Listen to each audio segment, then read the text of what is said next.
Some people don't threaten to leave because they want freedom. They threaten to leave because they expect you to fear losing them. When she looked at me with that smug little tilt in her voice and said boys were begging for her, she waited for panic. She waited for me to chase her, to prove my worth, to crumble under the idea of competition. But the moment someone uses attention from others as a weapon, something inside you shifts. You see the disrespect. You see the manipulation. You see the truth behind the mask she wears. And instead of breaking, you wake up. She expected me to fall apart. She never expected what I said next. But before I tell you what happened that day, don't forget to subscribe, leave a like, and share your thoughts in the comments. Some people don't threaten to leave because they want freedom. They threaten to leave because they expect you to fear losing them. She stood in the doorway, arms crossed, chin lifted, like she held all the power in the room. Her voice carried the same sharp tone she used whenever she wanted control. "I can walk away anytime," she said. "Boys are begging for me?" The words hung in the air like a challenge. She watched my face closely, waiting for me to break, waiting for panic to flash in my eyes, waiting for me to fight for her so she could feel wanted again. That was her pattern. She pushed until I bent. She tested me until I proved she mattered. But this time, something inside me shifted. I didn't explode. I didn't plead. I didn't fall into the trap. I stood there, calm, steady, grounded in a way she didn't expect. "Okay," I said. Her expression cracked for a second. Confusion replaced confidence. She blinked fast, as if my response didn't compute. "Okay?" she repeated. "Yes," I said. "If you want to walk, walk." She stepped forward, eyes narrowing. "You're not going to stop me?" "No." She looked around the room like the walls might offer her instructions. Her plan depended on me reacting. Without that reaction, she had nothing to stand on. I watched the uncertainty crawl across her face. "You don't care?" she asked. "I care," I said. "But I don't fear you leaving." She scoffed. "You think someone else will treat you better?" "I think someone else will respect me," I said. Her mouth fell open.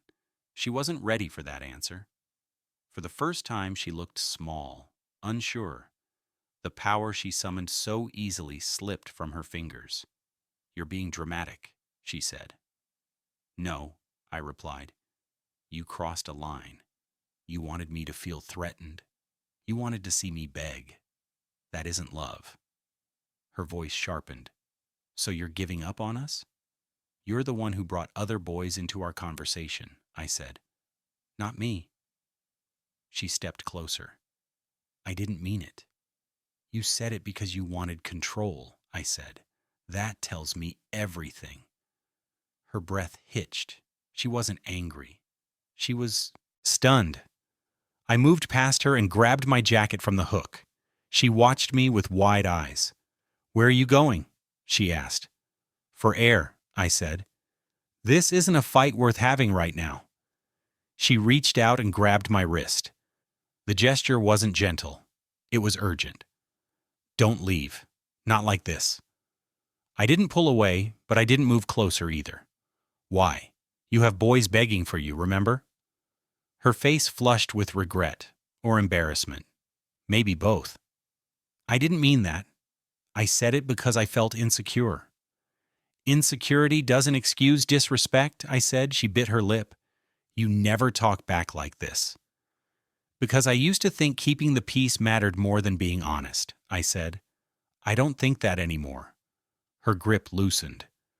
"Are you breaking up with me?" "No," I said, "but I'm done playing games. If you want to stay, stay as a partner, not someone who uses threats to feel wanted." She swallowed hard. "I don't want to lose you." "Then stop testing me," I said. "Stop comparing me to random boys online. Stop using attention as leverage. If you're with me, be with me." She looked at the floor. "I'm sorry." The apology sounded real, fragile, not dramatic. She reached for my hand, slower this time. I felt you distancing lately, she said. I thought you didn't want me. I thought you were bored. So I tried to push you into fighting for me. And instead you pushed me away, I said. She nodded. I see that now. We stood in silence, a rare kind of quiet, honest quiet. Her shoulders softened, her facade fell. She looked like someone who finally realized consequences don't bend for insecurity. I don't want to walk, she whispered. I want you. I want you too, I said, but not like this. She stepped forward, closing the gap between us. Tell me how to fix this. We talk, I said. We stop threats. We stop games. We stop trying to control each other. And we tell the truth before anger makes decisions for us. Her eyes glistened. I can do that. Good, I said.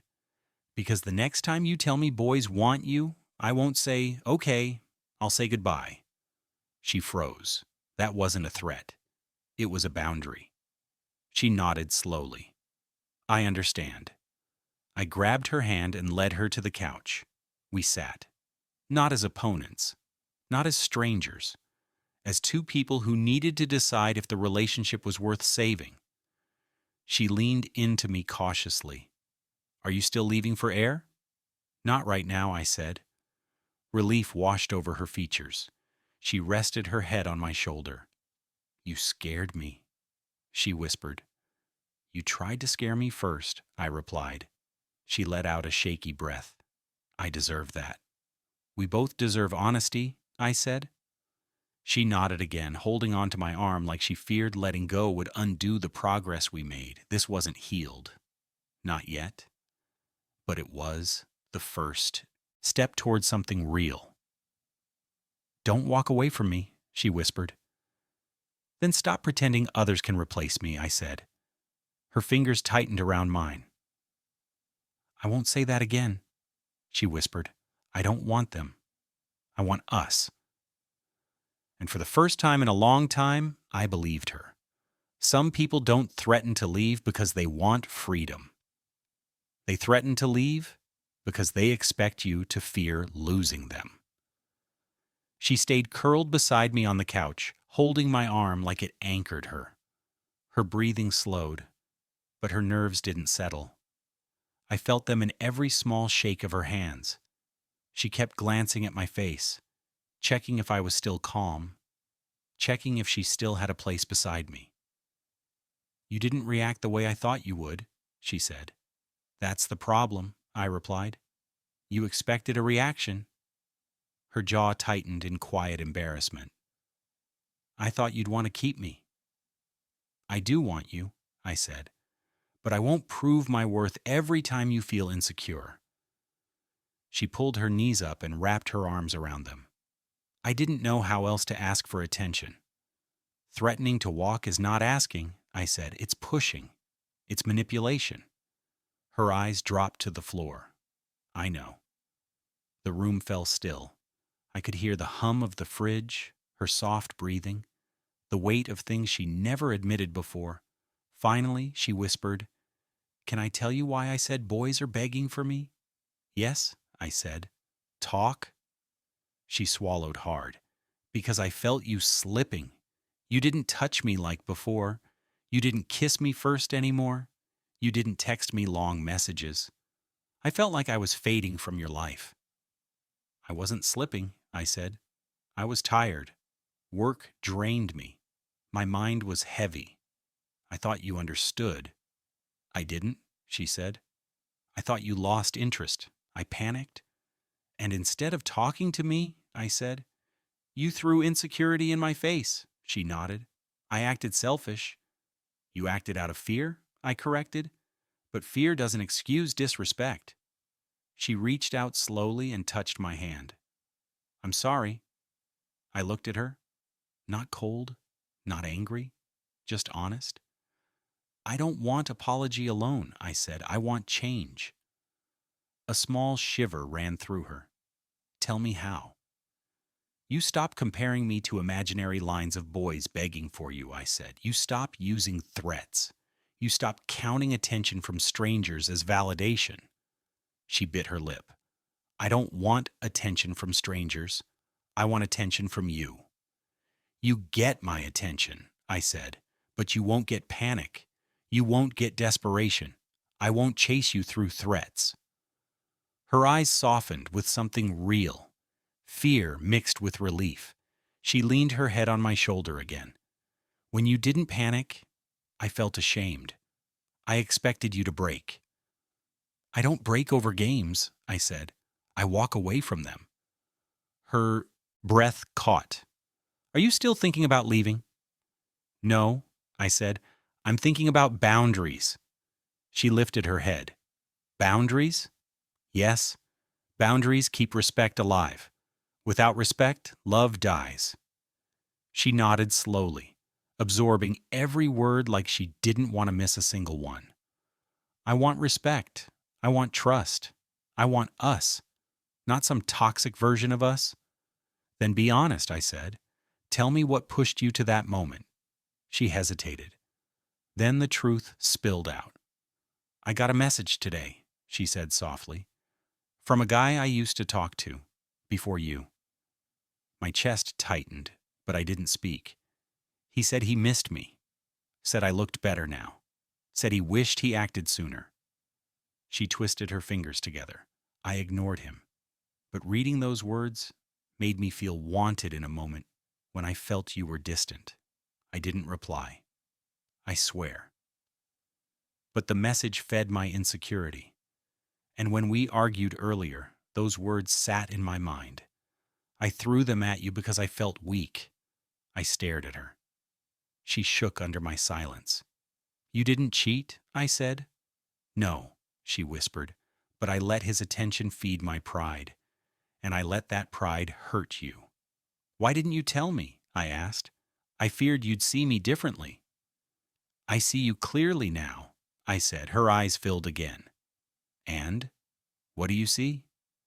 A woman afraid of losing love, I said. So afraid she tried to test it instead of trusting it. Tears rolled down her cheeks. She wiped them fast, almost angry at herself. I hate that I did that, she said. I hate that I hurt you. I hate that I let some old message twist my thinking. You're human, I said. But this can't happen again. She nodded hard. It won't. I'll block him, now. She grabbed her phone, opened the thread, and blocked the contact without hesitation. She turned the screen toward me, not for proof, but for accountability. Then she placed the phone face down on the table. I want us healthy, she said. I want to learn how to talk instead of threaten. I want to tell you when I feel insecure. I want to be someone you're proud to stay with. I shifted closer. Then we moved forward with honesty, from both of us. She exhaled in relief. Thank you. I thought I ruined everything. You didn't ruin everything, I said, but you opened my eyes. She leaned into me again, softer this time. No arrogance, no smugness, no power play, just vulnerability. I don't need boys begging for me, she whispered. I need my partner to trust me, and I need to trust myself with him. I wrapped an arm around her shoulders. Her body relaxed like the tension finally left. Good, I said. Then let's rebuild. Together. She nodded into my chest. Together. The night fell quiet again, but this time the quiet felt like a promise. Some people don't threaten to leave because they want freedom. They threaten to leave because they expect you to fear losing them. She stayed close to me on the couch, calmer now, but still watching me like one wrong word might send me out the door. Her earlier confidence was gone. What replaced it was something raw, honest. She held my arm gently, not gripping for control this time, but grounding herself. Thank you for staying, she whispered. I stayed because you told the truth, I said, but we're not done. She nodded, pulling in a deep breath. Ask anything. I turned toward her. Why did you believe threatening to leave would make me love you more? She winced at the question, because in past relationships, when I acted like I had options, they chased harder. They fought for me. They begged me not to go. And you equated begging with love? Her eyes dropped. I equated it with value, like I mattered. I absorbed that quietly. She wasn't being manipulative for the thrill. She was repeating a pattern she learned long before me. I'm not them, I said. I know, she whispered. I used a broken script on someone who didn't deserve it. I let her sit with that. She continued. I never wanted boys online. I never wanted attention from old flings. I wanted you to look at me like you used to. I wanted to feel chosen again. You were chosen, I said, but you wanted proof every time you felt insecure. She covered her face with her hands. I know. And it barely hit me today how unfair that was. We sat quietly for a moment before I said, Tell me what you expected to happen after you said those words. She peeked through her fingers, embarrassed.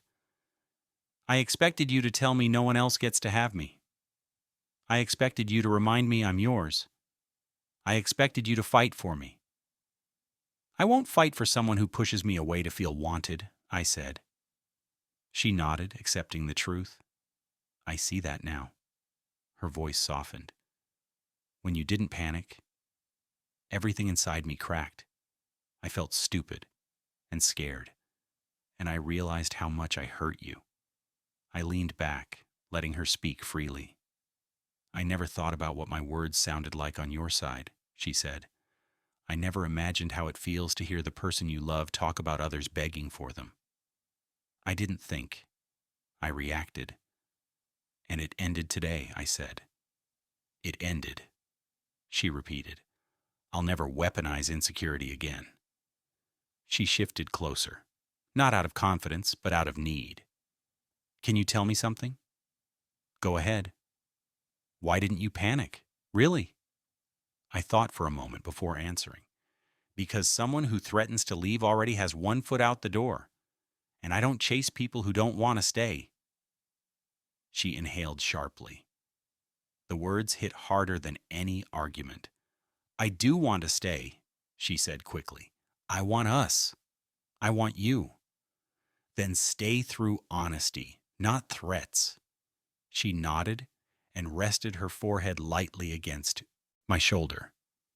I'll learn, I promise. I let my hand settle on her back. She relaxed in a way I hadn't seen in months.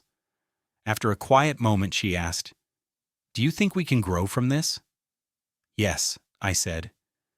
Because you took accountability. You didn't hide. You didn't deny. You didn't blame me. She let out a shaky breath. I've never had a relationship where the other person stayed calm when I messed up. You didn't yell. You didn't call me names. You didn't storm out. You talked. It scares me. Why? Because I realize what healthy looks like, she whispered, and I almost ruined it. I tilted her chin up so she'd look at me. We're rebuilding, step by step, but you need to understand something. She swallowed. What? If you ever use someone else's attention to test me again, I'm done. No warning. Tears filled her eyes, not from fear of losing me, but from understanding the gravity of respect. I won't, she said. I refuse to be that version of myself again. She moved into my arms slowly, gently, as if asking permission with every inch. I wrapped my arms around her this time, not to reassure her, but to show her I was here for the real effort she was willing to make. Her breath steadied against my chest. I love you, she said quietly. Not the attention, not the praise. You. I held her a little tighter. Then start loving yourself too, because the whole world begging for you means nothing if you don't believe you're enough. She nodded into my shirt. Teach me that. Stay with me while I learn. I'll stay, I said, as long as you stay honest. She pulled back and looked into my eyes. Honest, always. For the first time that night, the tension dissolved. Not fully, but enough. Enough to see the road ahead. Enough to feel the shift. Enough to sense growth instead of bruised pride. We sat together in a quiet that didn't feel heavy. It felt like the first step towards something stronger, something real. Thank you for reading this story. A new emotional journey arrives soon.